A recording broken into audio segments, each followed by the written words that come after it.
Moçambique, sobretudo Maputo. Estamos aqui na cidade capital, município da Matola, e estamos servindo a Deus. Meu nome é David Matsim, pastor da Igreja Evangélica Assembleia Livre em Moçambique, não só. E estamos aqui para partilhar a informação de momento, sabendo que o mundo está alarmado. Sabemos que, inclusive, a igreja ela está insegura neste momento. Estamos vivendo momentos conturbados e assumimos nós que o que está a acontecer não está além das escrituras sagradas. Viemos aqui, em primeiro lugar, para nos solidarizarmos com todo mundo, não só Moçambique, mas toda a África, Ásia, Europa, América, todos os povos da Terra, e desejarmos desde já a todos os irmãos que estão infectados para que possam melhorar o mais rápido possível e que o Senhor nosso Deus, que nos prometeu a cura, possa lhes curá-los, em nome de Jesus. Sendo hoje o terceiro dia da nossa oração em jejum, recebemos a informação que vem da parte de Deus relativamente ao que está a acontecer no mundo inteiro, para encorajar aos irmãos, a igreja sobretudo, para que não se desespere. Este é um momento em que a igreja não deve ficar desesperada. Pelo contrário, ela deve estar cada vez mais fortificada, mais encorajada e mais motivada para avançar com o propósito da sua existência. O que está a acontecer aqui, na verdade, Satanás, ele está a tentar acelerar aquilo que é o processo do cristianismo e da vida de toda a humanidade aqui na face da terra. Satanás, por ele ser um ser espiritual, ele conhece a Escritura. Na verdade, ele está par e passo aos tempos. Quando você for ler a palavra de Deus em Hebreus, a Bíblia diz que Deus, desde os tempos remotos, ele sempre falou, se comunicou de várias formas e de várias maneiras. Então, nós encontramos essa palavra como um princípio naquilo que diz respeito ao que está a acontecer neste momento. Ora, Deus falou através de profetas, Deus falou através de homens bons, homens maus, Deus falou de várias maneiras. E Satanás, ele está atento ao que está a acontecer. Nos escritos do Evangelho de Mateus, no seu capítulo de número 16, verso 18, quando Jesus ele fala para a sua igreja, disse as seguintes palavras. Na última citação do verso diz assim: as portas do inferno não irão prevalecer sobre a igreja. E Satanás, ele conhece essa palavra. Daí que ele está muito preocupado em acelerar a vinda do anticristo para encontrar a igreja fora do tempo marcado. Ele pensa que vai castigar os cristãos. Ele pensa que a grande tribulação ele vai chegar o mais rápido possível antes do arrebatamento. Mas eu estou aqui para dizer a todo mundo, a todo aquele que me escuta, a todo cristão, para que não se desespere, Deus está para e passa tudo que está a acontecer. Deus sempre vai proteger a sua igreja, pois Ele é o cabeça da igreja. Cristo é o cabeça da igreja. Então, Satanás não vai ao contrariar o plano de Deus. Se voltarmos para o passado, Noé, ele não foi salvo no dilúvio, mas ele foi salvo do dilúvio. Significa que Noé, ele teve, depois de ter recebido a informação da parte de Deus, ele acatou a informação. Na verdade, a informação não veio só para Noé, a informação veio para todo mundo que vivia naquela altura. Só que houve um grupo de pessoas que decidiu não acatar a mensagem de Deus, mas porque Noé ouviu a mensagem e decidiu acatar a mensagem e corresponder à mensagem de acordo com a orientação divina de Deus, então a Bíblia diz que Noé foi salvo. Da mesma forma que a igreja também, ela por ter recebido a Jesus como Senhor e Salvador, então a igreja, ela está dentro desta proteção divina. Nada de alarme, meus irmãos, pastores, evangelistas, todos os obreiros, todos aqueles que foram chamados para servirem, que continuemos a pregar a mensagem, continuemos a trazer a esperança para o mundo, porque a Bíblia diz que nós somos o sal da terra, nós somos a luz deste mundo. Enquanto o mundo estiver perverso, precisa da igreja, precisa de cristão para encandear, iluminar e renovar a esperança para que o mundo possa alcançar a salvação. Convido a todo mundo para olharmos para os escritos no segundo livro de Crônicas, no seu capítulo de número 7, estaremos lendo o verso 12.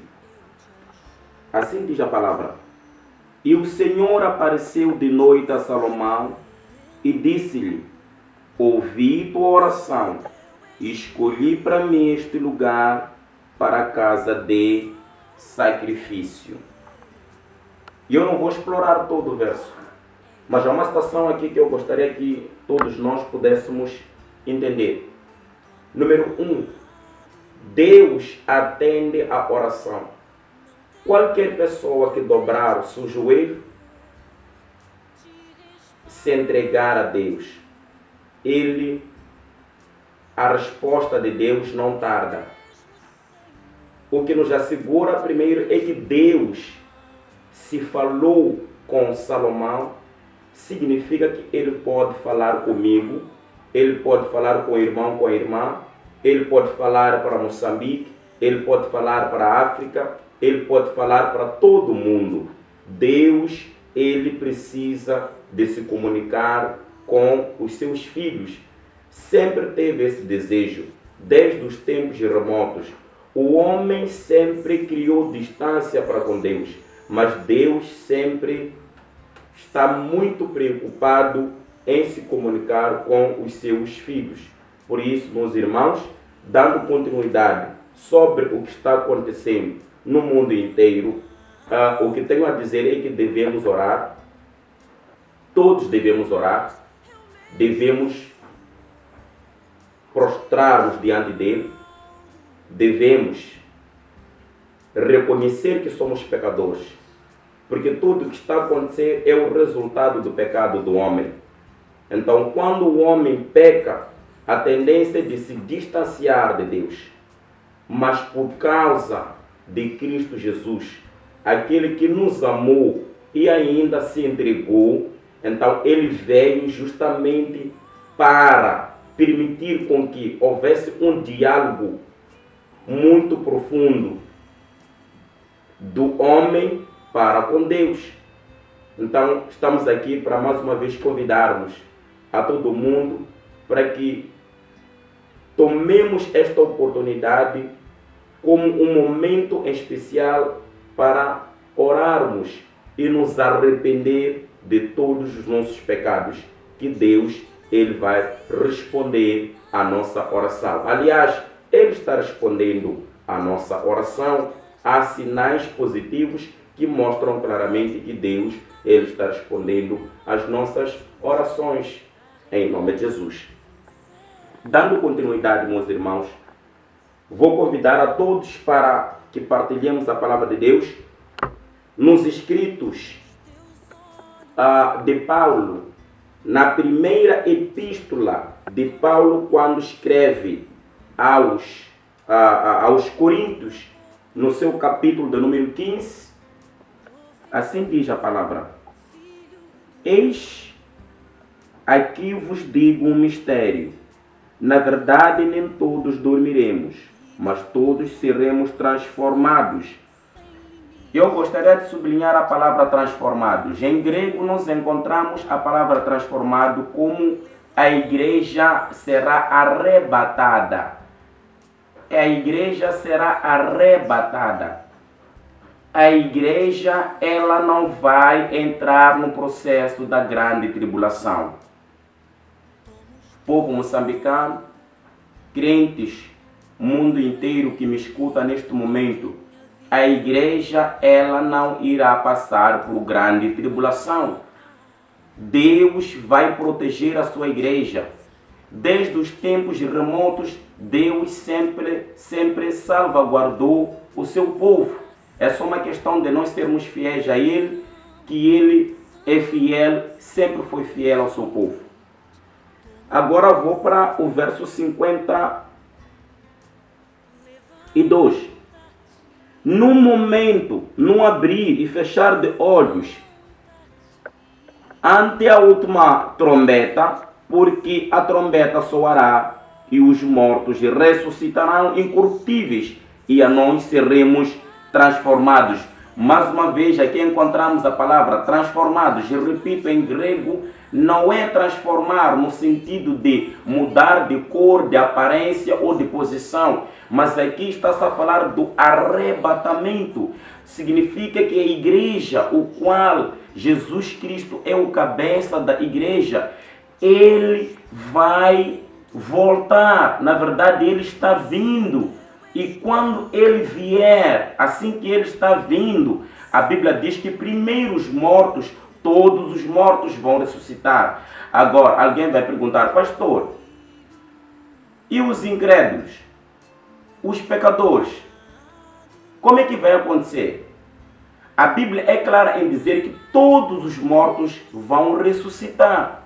Uns para sua tristeza, mas outros para a glória de Deus.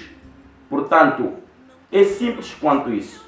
Só que enquanto os mortos ressuscitam, uns para o sofrimento eterno e outros para a glória de Deus, a igreja de Cristo, ela será arrebatada.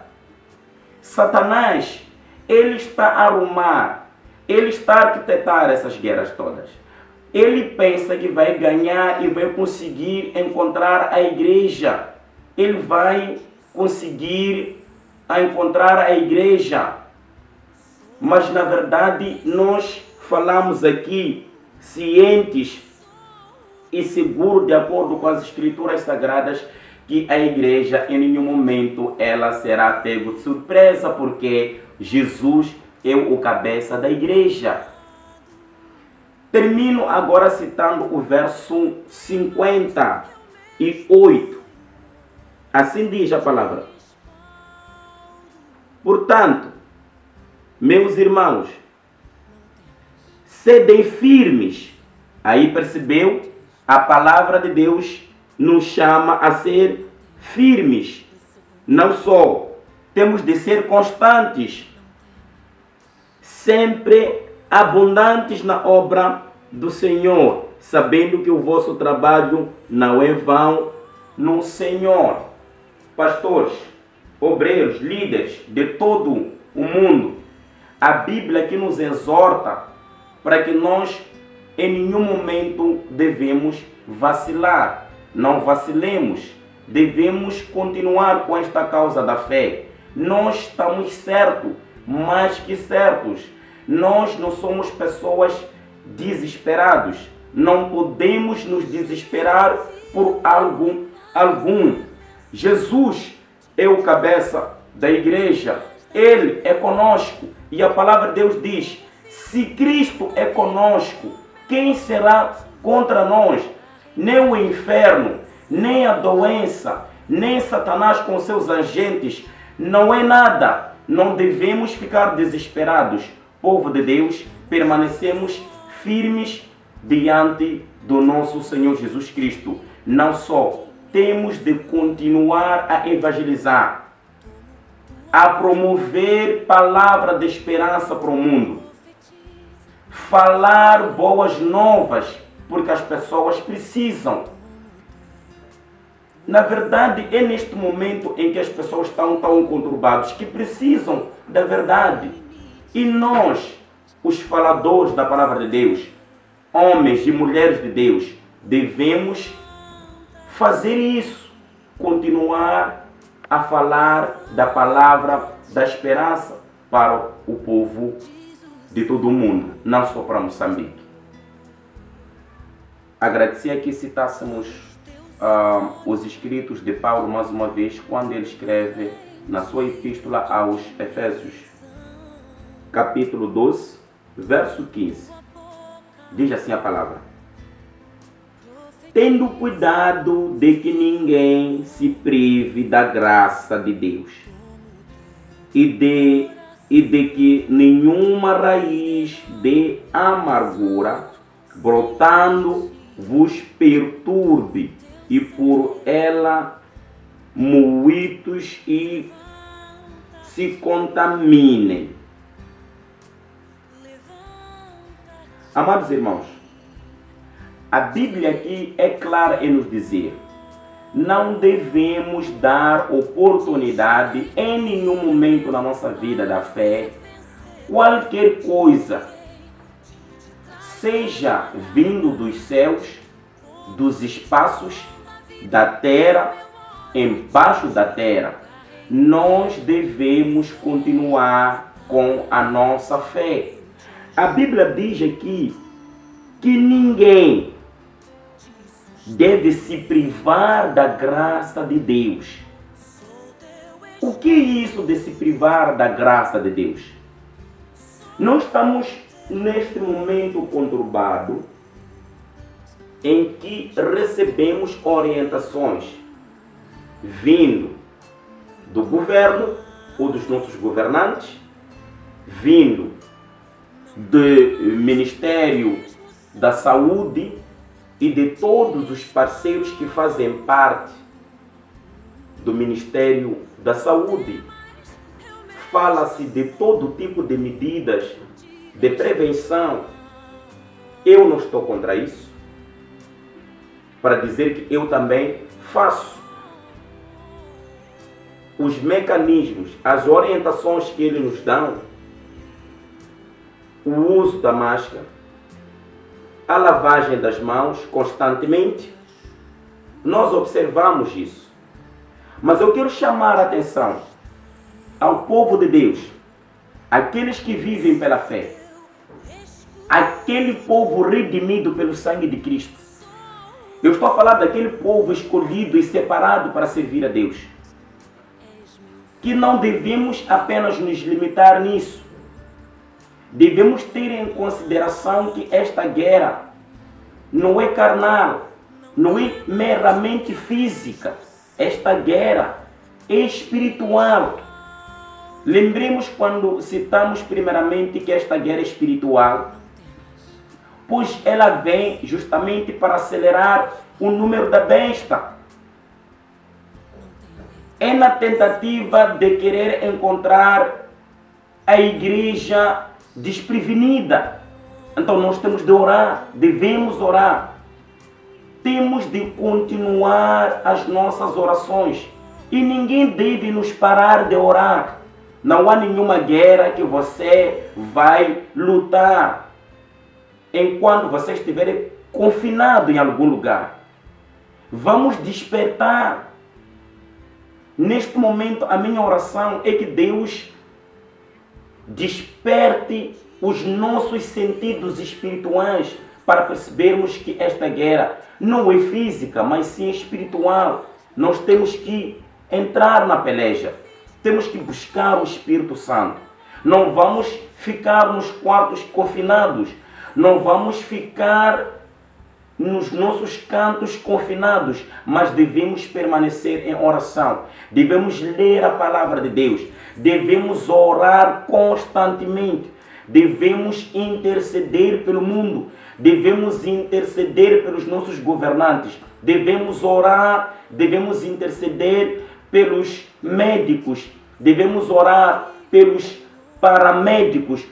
Toda a equipe vasta da saúde. Devemos orar e interceder por eles, para que o Espírito de Deus possa lhes proteger. Em nome de Jesus.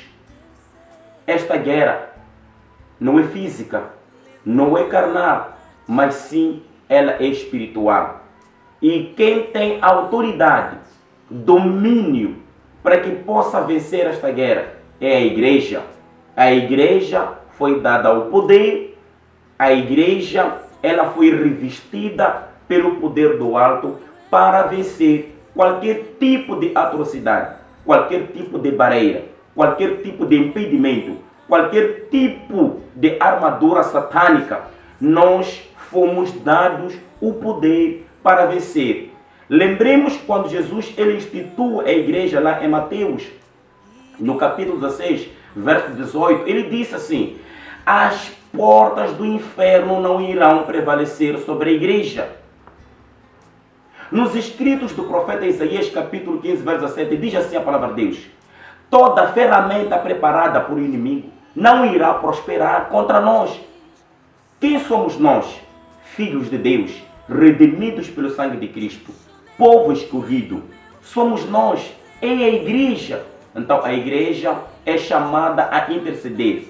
Vamos intensificar as nossas orações em grupos de pessoas muito reduzidos, de acordo com a orientação que nos é dada. Não devemos desrespeitar isso em nenhum momento, mas o que eu apelo é que todos devemos orar. Todos os curandeiros devem dobrar os joelhos e orar. São todos chamados a orar neste momento. Está claro que esta situação que nós estamos a atravessar, ela supera todo tipo de ciência. Então devemos orar. Todos os governantes devemos orar. A partir do quarteirão, as estruturas de todo o quarteirão, de cada bairro, de cada comunidade, de cada município, devemos todos orar. Só a oração é que vai mudar o curso, o cenário e a história desta situação. Em nome de Jesus. Lá onde citamos, no livro de Crônicas, nós apenas citamos o verso 12. Mas o verso 14, ele diz assim: chama a atenção a todos os povos da terra. Diz assim a palavra de Deus: se o meu povo, aquele que se chama pelo meu nome, se humilhar diante de Deus. Você ouviu aí? Se humilhar. Todo o povo deve se humilhar. O curandeiro. Não importa o tipo de crença. Não importa a denominação. Não importa se você é católico, se você é islâmico.